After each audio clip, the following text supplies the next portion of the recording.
And now for the complete comic haul for September of 2025. This one is hopefully going to be longer than the video before, where I was just the same exact video with all the comics. I showed them all off, but I wanted to be under 20 minutes, and it was over 30. And it was like 31 minutes, but still over 30 minutes. So this one I want to be like an hour long. And that'd be, I think, because so the video like last time I kind of somewhat rushed it, because I wanted to be shorter. I didn't go through every last thing I felt the need to go through, like with this video. So that's why I'm hoping this video will be an hour long, because I go through everything I need to go through, and hey, hour long video.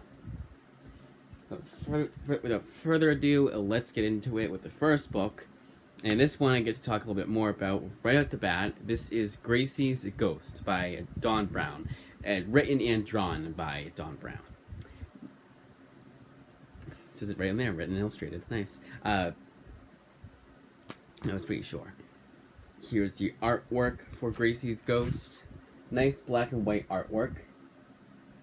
And I'm definitely glad I decided to do this during the daytime. So this is another thing. So the whole reason for why I decided to do this today was that I always planned on doing that. It was going to be a nighttime video because the last book came in and I had like 1 hour of sunlight left. Literally 1 hour of sunlight left. So I think it ended up being a nighttime video because I think I read before. And then I don't exactly remember, but I want to say it was a nighttime video. And the lighting yes, it actually was doy. And the lighting when I do nighttime videos, they're fine, because I have plenty of light in here, like right there and over there. And honestly, I can move that light. You can't see it from here, but it's where my shelves are. I can move it wherever I need to, so maybe it would be better lighting if I moved it to the left a little bit, or if I, whatever, made it center. Whatever, like maybe at the center of the shelf. But I'm glad I decided to do a daytime video because the natural lighting is much better. Like I like doing daytime videos. It's my preferred method of filming. Whether or not it's overcast or completely sunny out is whatever. But I really do believe that daytime videos is the best, even overcast. Now, if it's like that gloomy thunderstorm lighting, I don't like that either. But it would be kind of cool, like if it's like dark and then like every time a lightning strike hits, like shown in our book. But you can't time lightning strikes. I don't think, at least. Some meteorologists probably could. But anyways, back to topic at hand. This is written and drawn by Don Brown, and I just assumed this is the only thing she's done for Image Comics, and it's not. Much to my chagrin, dismay, and whatever the hell you want to say, this is the other thing she did for Image Comics, called Little Red Hook. Now, it seems like Little Red Hook, the trade only collects the first 3 issues of 6 total for Little Red Hook, because there's 2 series of 3-issue miniseries, and then there's no Volume 2. It's an older book, so they should have Volume 2. I don't know. I'm going to go based off of that. That's what I'm going to say. Maybe next month I'll get it. I'll cave in and get the rather expensive listing on eBay that has it in good condition, the entire series, but it's pretty pricey. And that's a lot for just get Don Brown's entire work. I might just go elsewhere to read Little Red Hook. But Gracie's Ghost. Now, I also mistakenly thought that this was Image Comics Skybound. It is in digest format, it is a cheaper book, and it just looks like it would be an Image Comics Skybound comic book. It is not. I will explain with the next book, because the next book is actually from Skybound's comic. I will explain exactly what I mean by that. So I think it's all I had to mention with this book. And also, this is E for everyone, so I just thought, oh yeah, it's Skybound Comic, that's what they do. Skybound Comic is, like with this book, here, my glasses, here it is. Alright, like with the next book, Pizza Witch, by Sarah Grayley and Steph Purnins. Why couldn't you just rewrite your last name as Purkins? Like, honestly, your pen name. Steph Purkins. Very easy thing to do. But anyways, Steph Purnins, and Sarah Grayley's Pizza Witch. Now this is indeed published through Image Comics Skybound, whereas Gracie's Ghost was just published by Image Comics themselves. No secondary party. Now, Image Comics Skybound is an imprint of Image Comics that is targeted towards the DC Inc. crowd. It wishes to get it wishes. I think the whole overall goal of Image Comics Skybound comic, at least in my opinion, it makes sense, is to get new readers into the world of comics, and maybe even ones that read the DC Inc. They're like, oh, I like these books. How you don't have to know anything about these characters. They catch up to speed and everything. But I want to read something that's not based off of comic characters. They go to Image Comics Skybound. They see Pizza Witch and they say, oh, that looks kind of cute. I like how the cover is all glittery and all that, and the back is too. And it just Sarah Grayley. Okay, it's not the best example because they wouldn't have read this, but she writes a lot of Rick and Morty stuff. That's kind of her style of humor and all that. And hell, maybe they even look through the artwork and they say it kind of reminds me of Rick and Morty and Fiona and Cake, whatever that new Adventure Time series is called. I think it is just Adventure Time, Fiona and Cake. I don't think it's anything else. I could be wrong. I'm dying to watch that show. I need to get back on to get on. But anyways, so they say that, and then they're like, oh, okay, I'll pick this one up. And also, it's $16.99 for a 300-page thick trade, and it's also in a digest size. So it's a smaller size book, so it doesn't.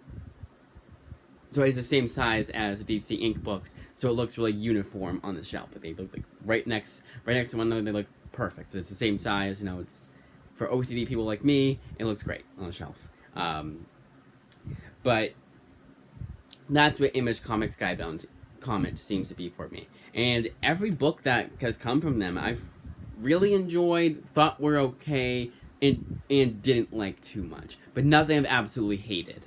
And the one that I thought was just okay, not that great, you'll be seeing a review of that pretty soon here. Spoiler alert, if I showed it off in September, you know what it is. So, process of elimination, you'll know what it is if you watch my what I'll be reading in September video at the beginning of this month. But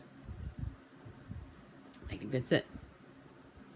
Ironically enough, John Allison, who writes Giant Days, gave this book praise. It's a really good series. I absolutely love. So the reason why I bought this is partially for the completist in me, partially because of the author. I really liked her Grim Reaper series. I thought that was really cute and just honestly, it's an adorable book. And it was one of those palate cleansers too. So you read something really dark like Watchmen, and you read something like Grim Reaper that's really cute and funny and I don't know what the other word is to use. I don't know why I can't think of it, but it's that kind of book. Like Lumberjanes too, if those of you who have read that. But yeah, Giant Days is really good. That's honestly, it's like Lumberjanes for older audiences, slightly older audiences. It surrounds college students, so you would think you want to relate to something to a college student yourself. It's kind of like that kind of thing, but it's not too crude either. They talk about sex, and I don't think they even have any swears. I think they no profanity whatsoever. Maybe hell and damn here and there, but I don't think they've said anything stronger than that. Maybe one use of bitch, and that was it. But anyways, so Skybound comic. They also did Scurry, which is my favorite Skybound comic book thus far. It's not even back here. It's very disappointing.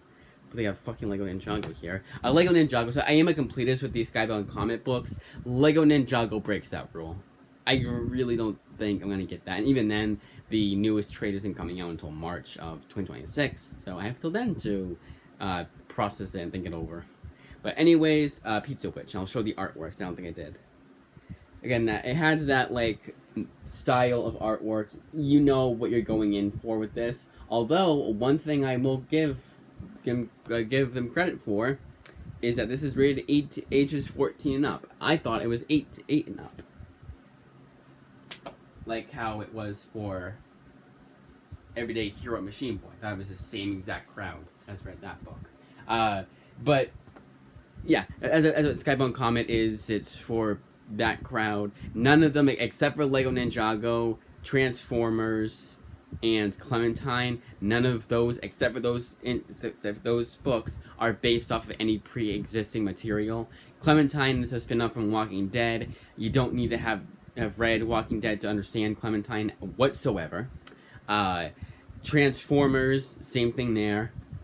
And so that's called Transformers, worst plot ever. Meet Ballpoint. I'll get to it was a full thing. It doesn't really matter. I was thinking to myself. But anyways, and that's it. And then Ninjago, I have no idea if you need to have any knowledge of Ninjago beforehand, because I haven't read it. Honestly, that's probably when I'll actually end up watching the movie that came out that pretty much everyone hates that's watched it. The ones that were big Ninjago fans, they scroll around a lot of the lore. Anyways, next book up is Zach M. Stafford's The Book of Shame, an extra fabulous collection. This is the sequel to his other work, which was Good Comics for Bad People. Both of them are hardcovers, and both of them are collections of his little comics. That kind of style of humor. So, one thing that I really liked about... So, I was always skeptical about getting that, the extra fabulous, Good Comics for Bad People. It just did not appeal to me back then, back when I first heard of the series. But I talked myself into it, and I'm glad I did, because I watched the trailer when the book was coming in, and the humor of that... So it's called the book. It's called The Book of Shame. Not that one. It's called Good Comics for Bad People. So let's look up that trailer, and the humor in that is like very much like it's the closest to Oni Plays that like that kind of comedy that I've seen from comics. You know, just regular ass comics, not anything. From regular comics and not like obviously like on YouTube or anything like that. So it kind of bridges that gap, which is kind of nice to have to see. And we will definitely get into that. I'll probably read them back to back pretty soon here. But I believe this one was the Kickstarter, because there was a Kickstarter for Good Comics for Bad People, and they showed a bonus book that you get if you bought it off of Kickstarter. And I believe this one was that book. So first 4 books are all OGNs. What do I mean by OGN? Well, OGN stands for Original Graphic Novel, and it's essentially an all-in-one book. Now, Watchmen is not an OGN, even though it's an all-in-one book, because Watchmen, it collects all 12 issues of that limited series. There's no issues of Book of Shame that came out before this hardcover did. Same as is the case with the next book and the previous 2 books. So I already showed the artwork. Yeah, just like cute little, nice, funny little comics. You know, laugh out loud, humor. It's rated M for mature, I believe. Yes, it is. So you're gonna have sex jokes in here. You're gonna have swear. You're gonna have profanity here. It's not an Image Comics Skybound comic book. It is, however, Skybound in general. I don't think they have any ads on the back for. Nope, they don't. Okay. Some Skybound books do, as you'll see with the book coming up here soon enough, but after this one. And the last OGN is Spectators by Brian K. Vaughan with artwork by Nico Henriksen. Henriksen. I want to say Henriksen because that makes sense, but Henrikon. I don't know.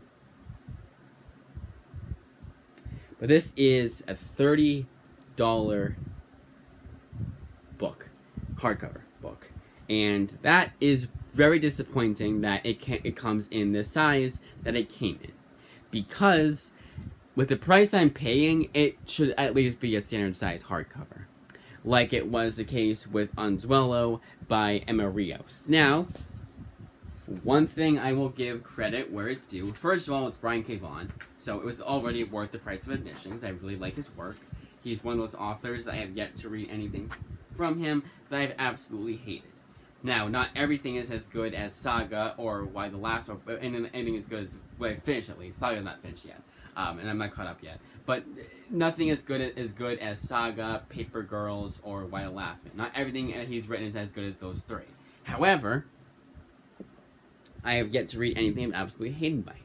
And honestly, Pride of Baghdad, who comes from, that's a series that comes from the same exact creative team that you see here for Spectators. Maybe why that artist's name sounds so familiar. Because that's who the other series he did with Brian K. Vaughan. Now, if I was ever going to get monetized, I've just sabotaged that completely with showing you guys the interior artwork. If you know Saga, this should not be a surprise. That should not have been a surprise, if you know your Saga. So Saga I've read up to, like, I want to say, I've definitely read the first 3 trades. I've definitely read the first 2 trades. But then I got on the compendium, and maybe I read all of Volume 3 too. So maybe the first 3 volumes I've read. I know the first 2 though. So I know there's a lot of explicit sexual content and nudity in Saga. That's just the way it is. I'm making it sound like it's a porno. It is not. A porn comic. It is not. Then the other thing was I wanted to mention. I cannot remember. About Spectators. Oh, so Spectators, as you saw with the interior artwork, it's full color. On Zwello is not. It is like watercolor artwork.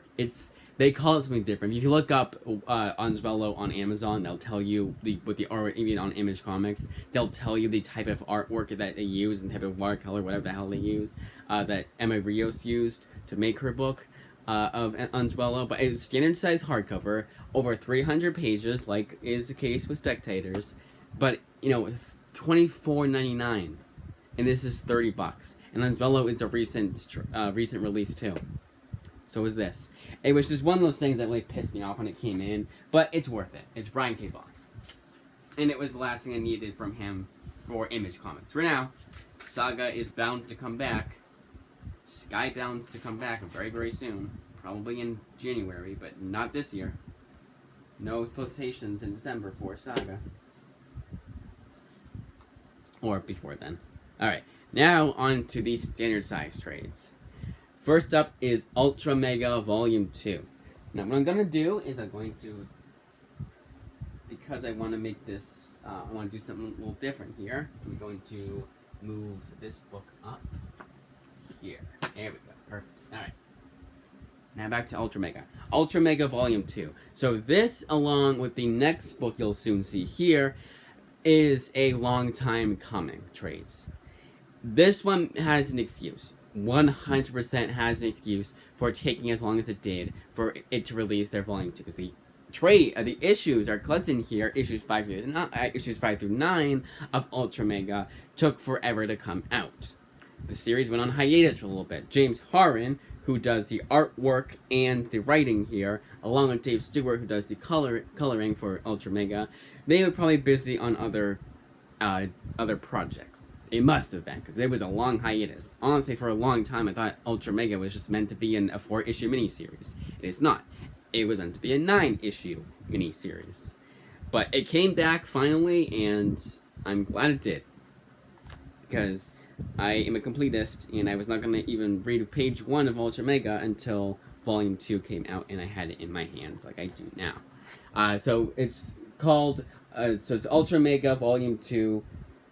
Ultramega Volume 2 Smells Like Kaiju, collecting 5 through 9 of Ultramega, which is written by James Harren, with artwork by James Harren, and then colored by Dave Stewart.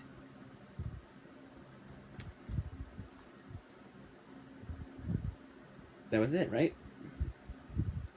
Nothing else? Oh, so the Skybounds... Oh, it's not on the back here, damn it. What the hell? I thought it was. Wow, not even this one, okay. I see how it is. Alright, never mind what I was saying before about the other Skybound the other Image Comics Skybound books being advertised in the back. It is on the back of Pizza Witch. Pizza Witch has some Skybound comic books advertised in the back, as you guys could tell when I was talking about Lego Ninjago and how I would begin that book. For now, at least. I would have caved in if they only had 2 volumes. There was no Volume 3 coming out, because they had a $25 gift card at the last minute. But I got 2 other books instead, which we shall soon be seeing here. But first up is the other long-awaited Volume 3, and that is Love Everlasting Volume 3. So along with Ultramega Volume 2, when I found out this was coming this month, I was so excited because, yeah, there was no reason for Volume 3 to have come out this late. So this collects issues 11 through 15 of Love Everlasting. And for no reason whatsoever,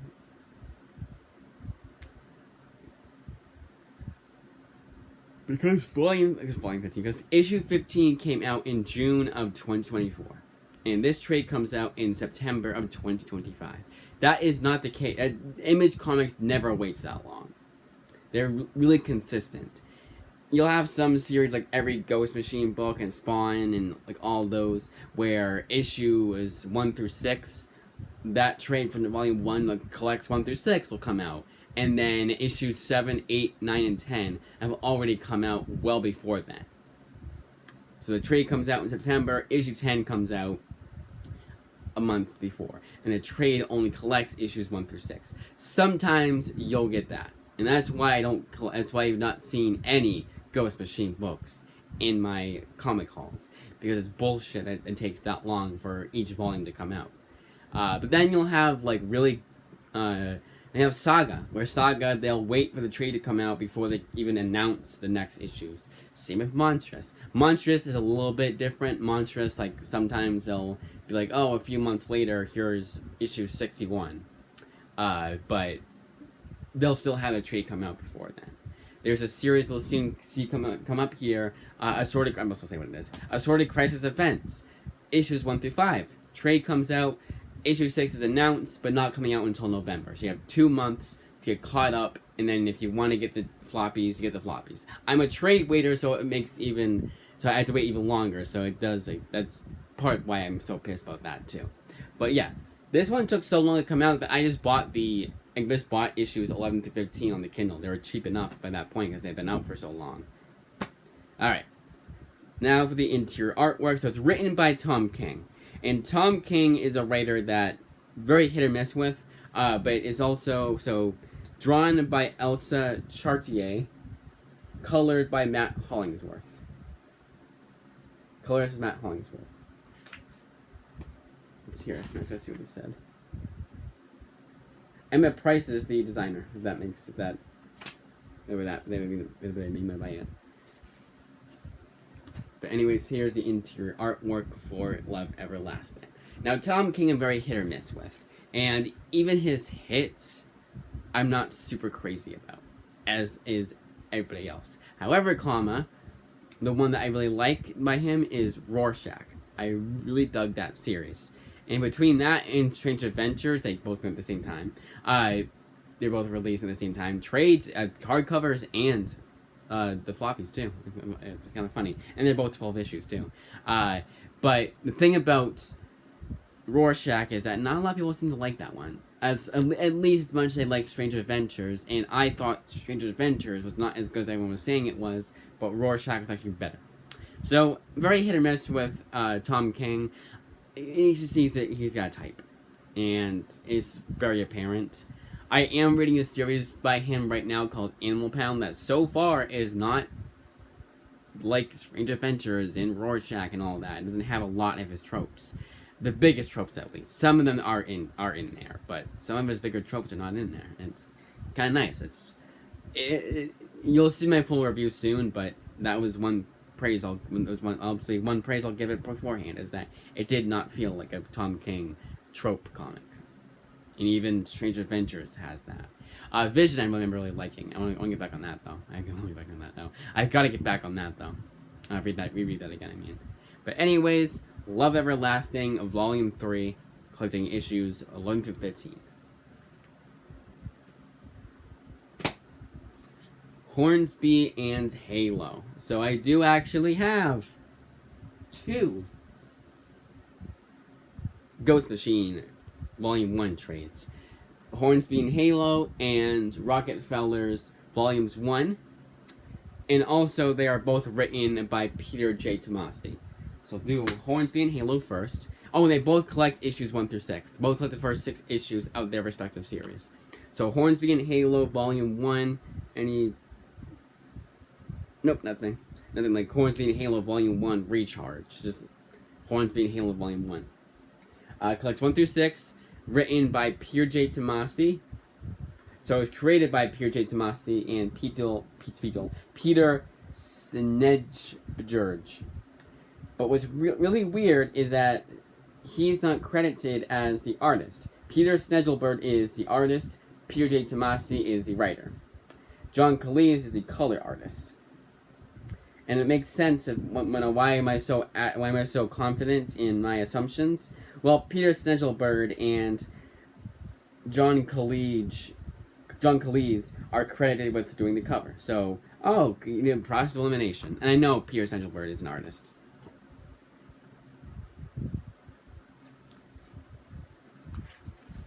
And here's the interior artwork for Hornsby and Halo.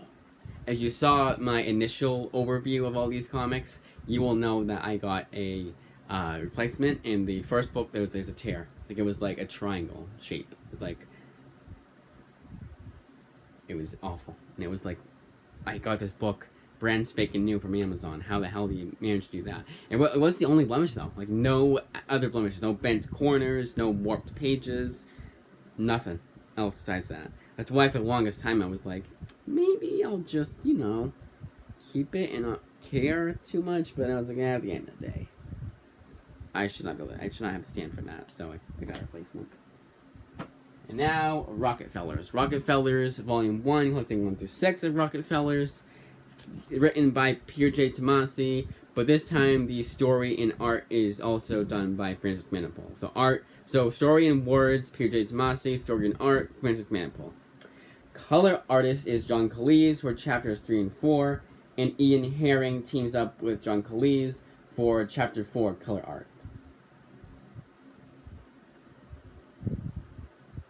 And Francis Manapul is the color artist throughout all 6 issues, because he also he just did the cover. He's the only one who did the cover. No one else teamed up with him to do the cover. All of Francis Manapul's work. So here's the interior artwork for Rocketfellers, not Hornsby and Halo. That was wrong. Okay. The Power Fantasy Volume 2, Mutually Reassuring Destruction. Written by Kieran Gillen, with art and colors done by Casper Winchard. Collects issues 6 through 11 of the Power Fantasy ongoing series. Or is it 7 through 11? No, it's 6 through 11. Here's the interior artwork for the Power Fantasy. Yeah, 6 through 11 is collected in here. So I thought that the Power Fantasy was the only ongoing series that Kieran Gillen was doing for Image, but Die is coming back. And that's going to make a lot of people happy, but I thought it was done. It's 20 issues, says the end, with Volume 4. It's a final volume, series finale, all that, and then they come out with a new ongoing. I think it's an ongoing. I don't think it's a mini-series at all. So, that's like, come on. It just, for me, so, little tangent here. I'm a completist when it comes to my comic collecting. A lot of it has to do with budgeting. I'm not going to get a series like Ghost Machine, Geiger, anything by Jeff Johns, because I can't, like Peter J. Tomasi, he has The Mighty and he has Blood Tree. Both of those series are just one volume, one and done for both for Image, perfect. So at least I have that, and that's the whole reason why I got Hornsby and Halo and Rocketfellers. It's like, you know what, let's just keep the train rolling with, me being a completist with Peter J. Tomasi's work. That sounds very complicated, but that's my defense for not getting anything by Jeff Johns, where I'm making the same. Well, you said that about Hornsby. You said about Hornsby and Halo. Got Hornsby and Halo and Rocketfellers. Why not just go all the way and get all the other Ghost Machine books? Well, because they're so far behind on the trades. The issues come out, and we're 6 issues behind, and then the trade finally comes out. Maybe even gets delayed, so I have to wait even longer, and it's just annoying. and I don't like waiting that long for Volume 2 to not even get caught up all the way. That's why I like books like Saga. Saga, they wait. Snot Girl, they wait. What's the other one that they wait for? Monstrous, they wait. I know it's an ongoing, and I know they're going to be complete, and they're going to feel the need to read the book, and they're going to want to read the book right away, because I know I'm going to have to wait for the next trade to come out, and that's going to be 3 months from now, or 6 months from now, maybe in a year. And that's fine, because I can wait that long, and I know these books are good. I've actually started reading Monstrous. I've actually started reading Saga, as you guys could tell. Snot Girl, I thought was done, so I read all 3 volumes of that series before it came back for Volume 4. So I know these series are really damn good, so I can just wait, it's fine. I'll wait till the series is over to get back into it. Or at least it goes on a really long hiatus like Saga did, like an indefinite hiatus, like Saga did. And then there's series that are just miniseries. Straight up miniseries. Nothing else coming out after, and it seems to be the case for the longest time. Now, Golden Rage started out as a miniseries, now it's technically an ongoing, because we got Volume 2 coming out pretty soon here. The issues are all out, we're just waiting for Volume 2 to release. That's a series that, even that, I read Golden Rage thinking it was a miniseries, I read it all, and I read it last year, and I thought it was really good, because I thought it was one and done, but it's not. And it makes me a little bit angry, because it's like, well, it seems like it was kind of nice to have a series be a mini-series, be one and done, and there was nothing else coming out after. Now, I really like Golden Rage, so I'm kind of glad it's coming back, but I feel more of a completist when I know a series is done for good. Like Paper Girls is done for good. There's not going to be any more Paper Girls coming out. It's 30 issue series. All 30 issues are out. They have it in like trades and hardcovers and whatever. And I know it's all done. Moonshine, I know is all done. I'm just giving random examples here. Unfortunately, Invisible Republic is. That was on indefinite hiatus. I don't think it's ever coming back. No Mercy, I believe, is all done. Invincible is all done. Walking Dead is all done. So I can collect all the Walking Dead compendiums and know that is done after that. That's all I need. A couple spin-offs here and there. I got like the hardcover of Here's Negan, the hardcover of Rick Grimes 2000, the 3 volumes of Clementine. But even those, I don't technically have to buy. Here's Negan is just retelling some things that were alluded to in the series. Rick Grimes 2000 is a complete spin-off. It's just a little in-joke that the guys had at the end of one of the issues. That they're never gonna we ever gonna do this? Probably never. To be continued in the year 2000, never. But then they actually came out with Rick Grimes 2000. It's a joke. Honestly, it's kind of a joke book. It's what it is. It's very interesting. I liked it. It was a nice little joke. It felt like it was actually. It wasn't just a complete joke. They had some confidence in themselves, and it wasn't just a shitpost. It was actually competently written. Nothing to write home about, but competently written. So all that is to say, that's how I am with being a completist, and that's why. And again, it's budget. I don't feel the need to go right out and get Geiger and Junkyard Joe and Geiger Volume 2 and 3 and 4 and 5 and Redcoat Volumes 1 through 417. I can just wait, and maybe they'll come out with a hardcover that collects everything all in one hardcover. I doubt they will, because the way they're doing it is just doing volumes, oversized hardcover volumes that are in trade paperback are in the hardcovers. It's not 2 in 1 or anything like that, like they do with Bitterroot is 3 trades in 1. Geiger is just 1 trade in 1 hardcover, 1 trade in 1 hardcover. So yeah, well, tangent is over, but basically, that's how I am. It's budgeting too. Most of all, more than anything, it's budgeting. So I can get books like the Book of Shame instead, and Ultramega Volume 2 instead, and Love Everlasting Volume 3 instead, because those are done. One and done. Alright. Next up is Chrononauts Volumes 1 and 2 by Mark Millar. Now this, when it comes down to complete left field like this, and I just was saying how I'm a completist and all that, well, I've read this book before. I've read both these volumes before. I wanted to get one series, at least one series in per month of one I've read before. And this was it. This is the case for Chrononauts. So Chrononauts Volume 1 collects 1 through 4. Here's the interior artwork. The artist here is Sean Gordon Murphy, with colors done by Matt Hollingsworth, but it's all written by Mark Millar. Both series are written by Mark Millar, but Volume 2 has a different artist. Color artist, I don't know. But the artist here is Eric Canet for Chrononauts Volume 2, which is called Future Shock, as it collects Chrononauts Future Shock issues 1 through 4. But I do remember really liking this one. Mark Millar is a very hit writer for me. Maybe a couple misses, but like I've not read anything by Mark Millar I've absolutely hated. I'm not completely blown away by everything I've read by him, but it's so entertaining. It's just satisfying is what it is for him. Above satisfying for me. And I always I get like at least an 8 out of 10 for everything I've read by Mark Millar. Eric Canet is so yeah. Colorist here is Giovanni Nero for Volume 2. Also a different letterer. It's kind of funny too. So yeah, you know what I'll do? Just because I know it's a different artist, we'll show the artwork for Volume 2 as well. I don't like doing that because spoilers, just in case. You never know. And I don't know going in, so unless I remember the book like the back of my hand, not even Chrononauts, I know like the back of my hand.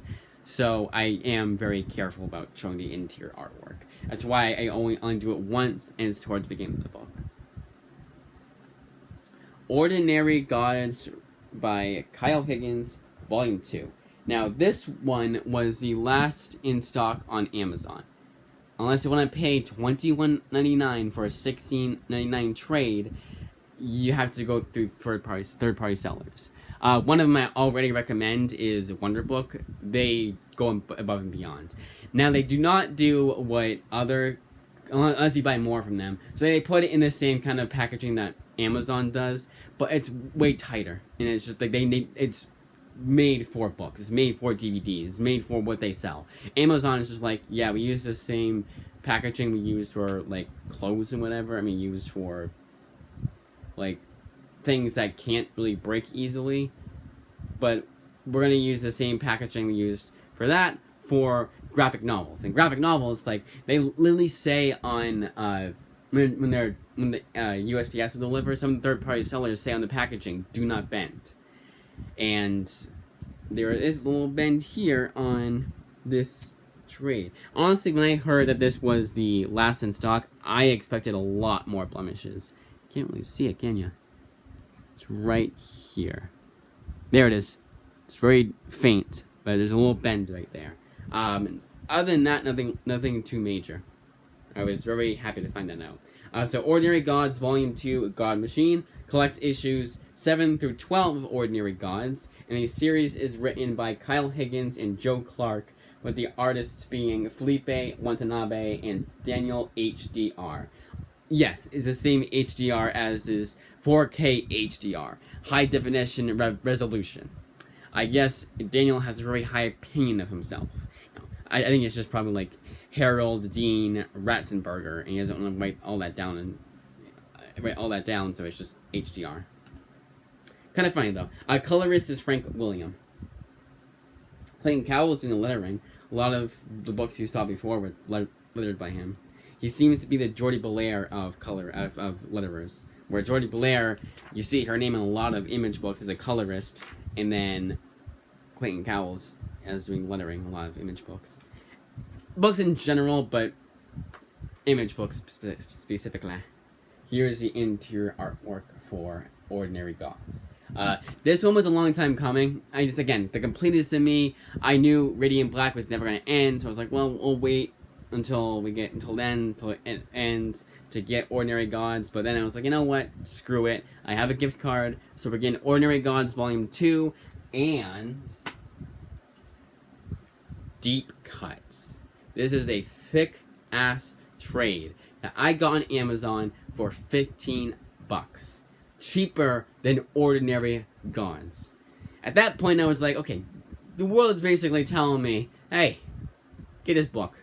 Don't give a fuck about the whole, Radiant Black and this by Kyle Higgins and Joe Clark. No. Yeah, get this book. So, as of this and Ordinary Gods, I have everything I need trade-wise for Kyle Higgins that's not Radiant Black. I did the same with Scotty Young last month. Now I have everything that Scotty Young has done for Image, except for, and trade-wise, except for I Hate Fairyland. So it's like, you know what? Makes it easier on myself. There's one less book I get to buy when I Hate Fairyland comes out, with its 50th issue, and then a trade comes out, because I believe it's going to be 50 issues, and it's going to be done after that. It's looking like that's what's going to happen. Could be wrong, though, but they'll finally get I Hate Fairyland when that comes out. And that's going to be like next year, though. So don't hold your breath for it coming out this year. So this collects 1 through 6 of this one collects 1 through 6 of deep cuts. Each issue is definitely longer than your average comic book length. Is 56 pages rather than 23 pages.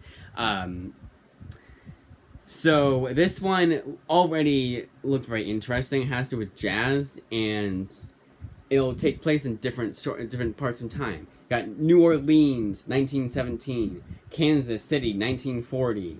Los Angeles, 1977.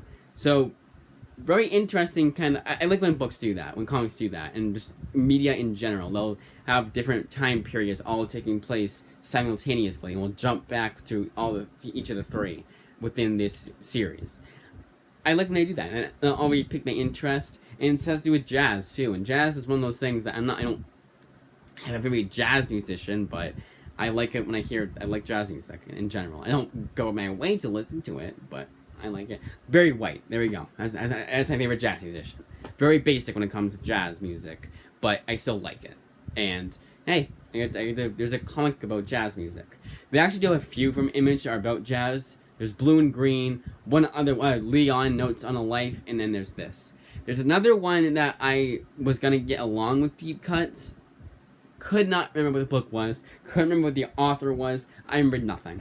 I just remember seeing it out of the blue one day.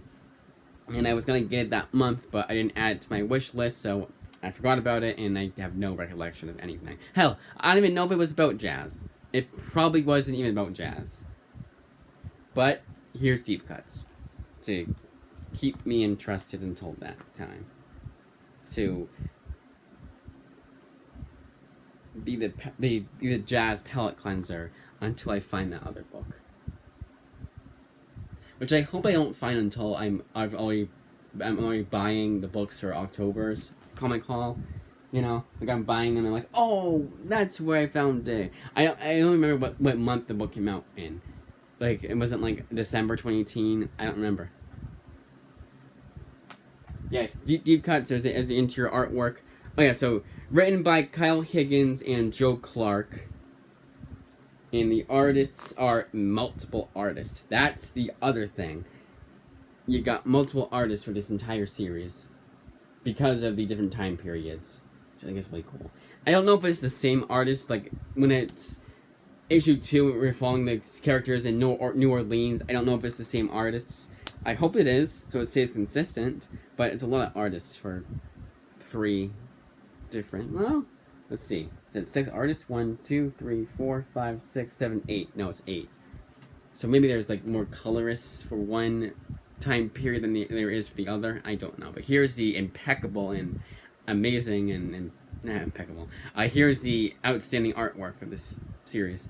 Now this is one that I already did put in for my library. My library has a copy. So I'll be reading this in October. So there you go. Alright. So that's the thing too. So sometimes like I'm fine with making sacrifices like that, but there has to be an exception. Hornsby and Halo, what's the exception? It's the last trades I need from PJ Tomasi in general. What's the case? Same case for Power Fantasy. Same case for a lot of these books. I just so happen to, you know, that's the way. The next one here. Assorted Crisis Events. This is written by Denny's Camp. Yeah, it's an ongoing, and issues 7 and 8 are already being released in November and December respectively, and Volume 2, when the hell is that going to come out? I don't even know. So, yeah, there's that. But, so I have to, the trade waiter, and I don't like being a trade waiter, but it's fine in cases like this. Because Assorted Crisis Events, that's the last of I needed in trade, because I'm a trade waiter, so it's the last trade I need for now for Denny's Camp Image Comics. I like that. So that's why I got Deep Cuts and Ordinary Gods, because unless it's other than Radiant Black, I have everything by Kyle Higgins from Image Comics in Dogs Like Goddamn Bark. Alright, so we'll talk a little bit louder, so I'm going to talk over her. This is Assorted Crisis Events, Volume 1. Anything else? Okay. Written by Denise Camp. Eric Zawodzki is the artist, with Jordi Belair being the color. See? Jordi Belair. But letterer is not Clayton Cowles. Here's the interior artwork for Assorted Crisis Events. And this trade collects 1 through 5, as you could probably tell with the... So, yeah, sorry, no, when I say 7 and 8, 6 and 7, respectively. 6, 7, respectively, for coming out in November and December. Respectively.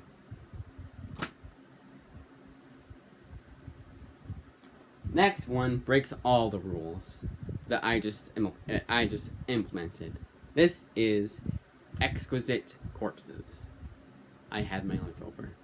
I couldn't think of any other books again.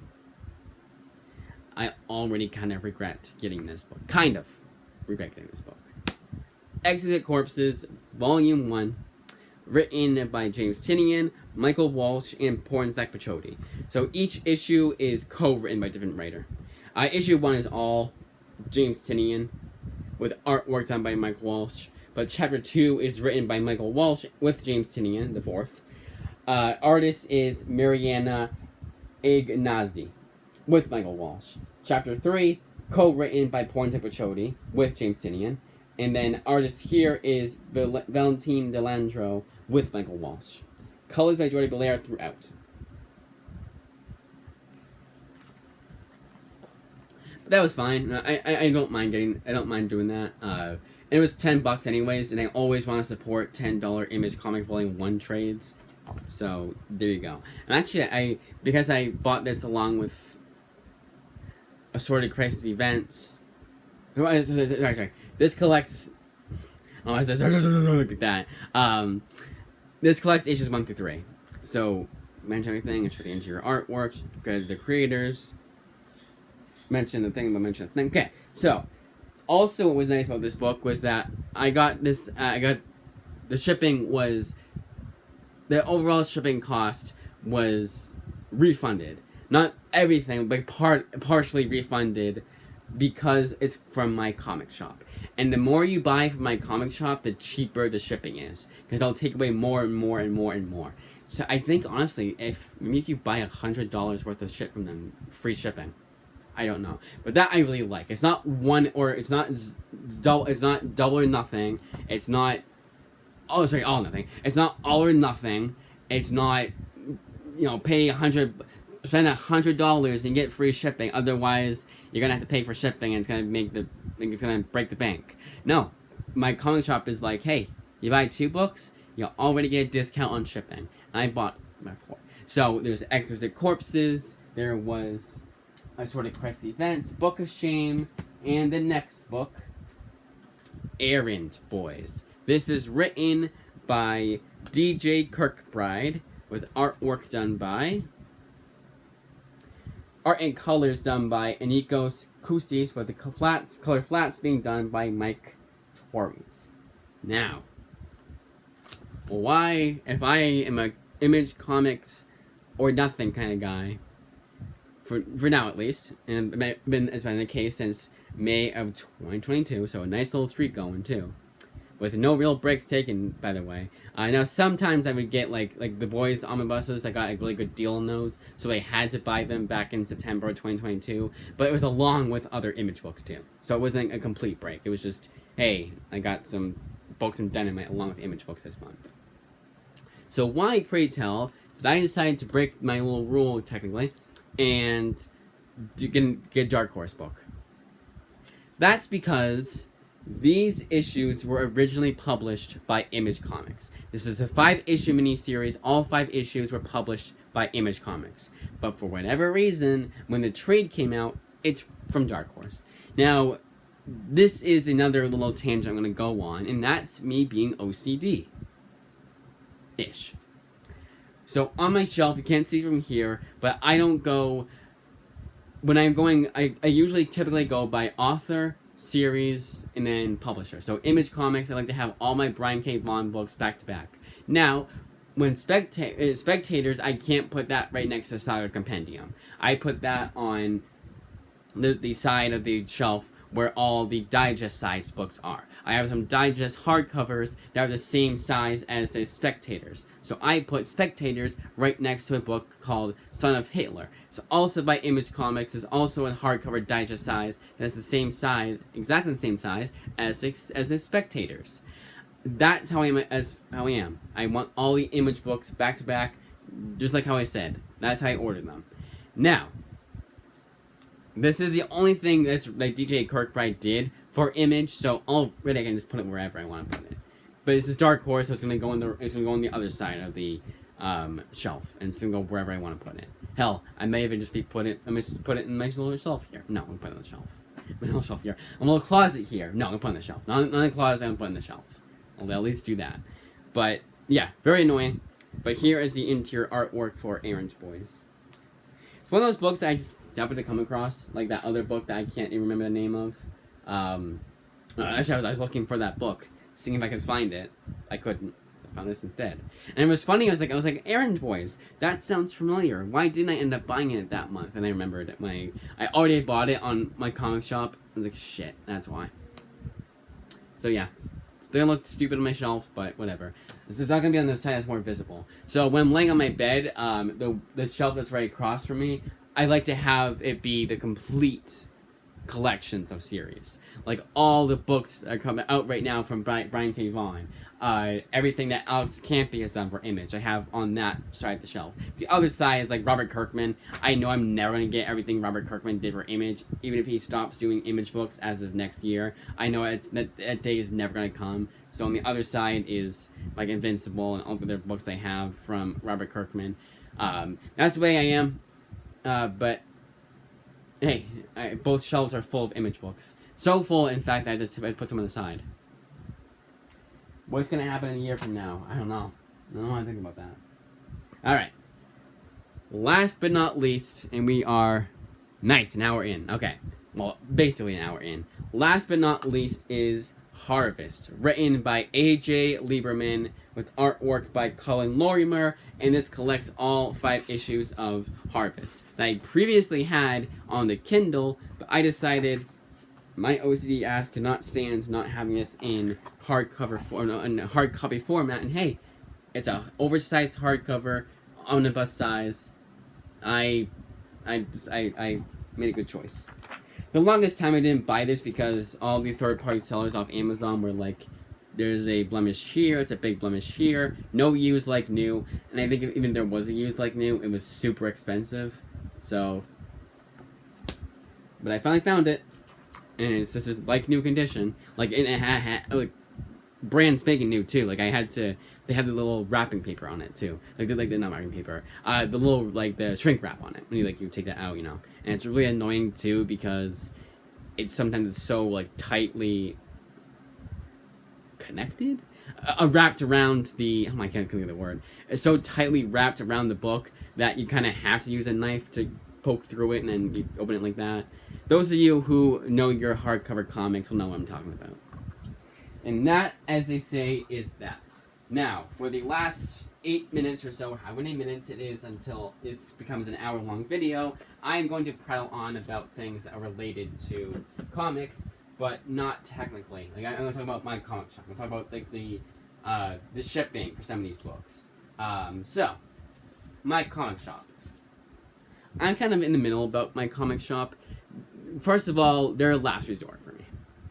I've been buying books on eBay along with Amazon for a while now. And eBay, first of all, is just much better. 9 out of 10 of the sellers on eBay ship your shit in Geminis. So you buy one little trade from them, they'll ship it in Gemini. It just, first of all, the packaging is immaculate. My comic shop gave me a weird little box. It was kind of impossible to open. I couldn't figure out how to open it. I don't know what the box type is called, but it was 4 trades that I couldn't put in Gemini. I couldn't fit that in Gemini. So I had to put in this weird little box. But what was weird is that they did like an Amazon type box the first time I bought books from my comic shop. At least I thought that's what they did. I don't know. But you open it from the side. That's the way that the box was. Not from the top, you open it from the side. So, I don't have a box with me, but this is the box. Usually you open it this way from Amazon. It was you open it this way. So it's like almost like this. You open it. It's really weird. And it took me forever to figure out how to open the damn thing. And I probably like butchered it too. So if I ever had to return anything, they said you guys ship it in the box back to us. I'd be like, oopsie, can't do that. At least I have to they'd say, oh, we gotta return it in the box it came in. So I'd say, oops, can't do that. At least in a way that's not gonna look like someone tore through it, like a cat tore it, like someone bit through it, you know, like when you open up like the dog food won't open the right way, so you tear open your teeth. That's kind of how it was. That's kind of how it looked like when I opened up the box from my comic shop. That's a bit of an exaggeration, but it's the perfect way to explain what I'm trying to get at. Now, my comic shop, what's a major downside with them? The shipping speed. It's economy shipping. You're my comic shop, you've been around for a long time. You need economy shipping. What the hell happened to you guys? And they take a while.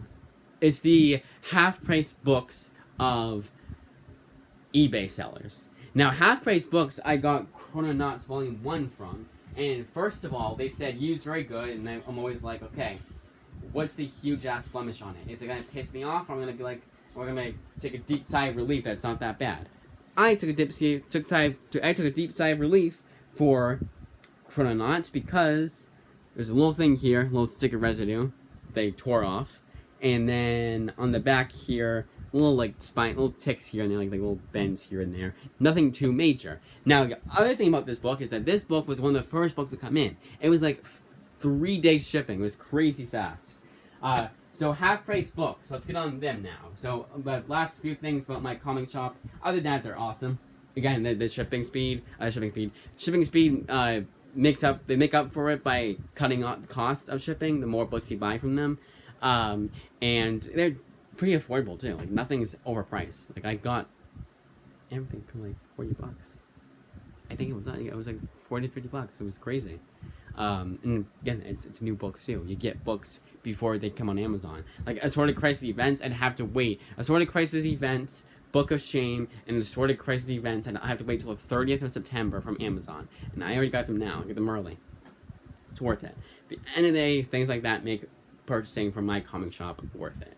But I look for other avenues. I'm like, okay, on eBay, is there this seller? Oh, it's gonna have to wait. I'm gonna wait longer. This seller, it's too expensive. All right, I'm gonna get it from my comic shop. Whatever. So that's the case. But now going on to half-price books. Half-price books is a monopoly on Amazon. There is Half-Price Books Inc. There is Half-Price Books HPB Inc. Half-Price Books Inc. and HPB Inc. are two different people, like two different entities. Then there is Half-Price Books Diamond, Emeralds, Sapphire, Ruby, and Gold. Those latter three don't exist. I was making a little Pokemon joke there. But there is Emerald and... Actually, there is Ruby. There is a Ruby. There's a Half-Price Books Ruby. So I'll go over again. No jokes here. Half-Price Books Inc. HPB Inc. There's HPB Ruby, HPB Emerald, and HPB Diamond. Emerald, I believe, is the best out of the 5 because they really faster. They really faster shipping. That was where I got Chrononauts from. I can't remember if it's Diamond or Emerald, but they're fast. Like it was like lightning quick this time. Ruby is the worst. Ruby, I waited 14 days for a book, and there was a 1-day scare where they said, oopsie, we delivered your book to the wrong address. Oopsie. Now I'm going to give it back to USPS and I have to wait even longer. Thankfully, the USPS man came in clutch and was like, oh, it's Springfield, Ohio, not Springfield, Massachusetts. Oopsie. I'm getting a fake name. I'm getting a fake address. I'm getting a fake town and state. Because why dox myself? Stupidly. But that's what they did. They said, oh, wrong. It was wrong. Right state, wrong town. And thankfully, they their brains turned on. They're like, oh, that's this town, not that town. Oopsie. And then a day later, I showed up on my address. But that was bullshit. And I'll never, because of that incident, I'm never buying from HP Ruby ever again. Because even if you say, well, the address mix-up wasn't their fault. Okay, but guess what? It took 14 days to deliver. I think it was weird. I have the... So what I do is I do screenshot all the places it goes to, like all the shipping speeds and all that, just so I can compare the two. So I'm like, oh, my comic shop, how long did it take the last one to come in? 7 days. Okay, so I estimate it'll take 7 days this time. That's why I do it. It's for records for me. But yeah, so I'll never buy from them ever. I'll never do HP Ruby ever again. And even then, like it was my comic shop on Amazon for third-party sellers, half-price books is my last resort. Because again, the other thing I mentioned was used very good. I asked myself before when I buy it, okay, what's the blemish going to be? I've had books come in and the sticker residue is so bad that it sticks to the books they have right next to it on the shelf. And then you'll have, so there's a book called Grounded by Mark Sable, and they said, used very good. There's so many blemishes on that book on a used, like new, not used very good, like new. It said used like new. There are so many blemishes on that book that it went from used like new to borderline used good. Then I got a book that was used very good over Christmas break, and it was called, for Christmas, not over Christmas break. I got a book for Christmas that was called A Voice in the Dark. Half-price books, used very good. No. Not at all. Used good. They lied. Those shit like that. Not all the time, but it's always been either thrift books or half-price books. I swear to God they're the same people because they have the same exact issues with thrift books that I do with half-price books. So much so that A Voice in the Dark, I just remembered. No, that was thrift books, not half-price books. So every last downside I mentioned with half-price books is the same exact thing, same exact case with thrift books. Monopoly included, I might add. So that, as I say, is that. Tangent over. We're over an hour long. I am satisfied with this video. I can upload it on the October 1st. And I can also put all these books away now. Yay. What time is it right now? Check my... Where's the phone right there? Way over there. Okay. That, as I say, is that.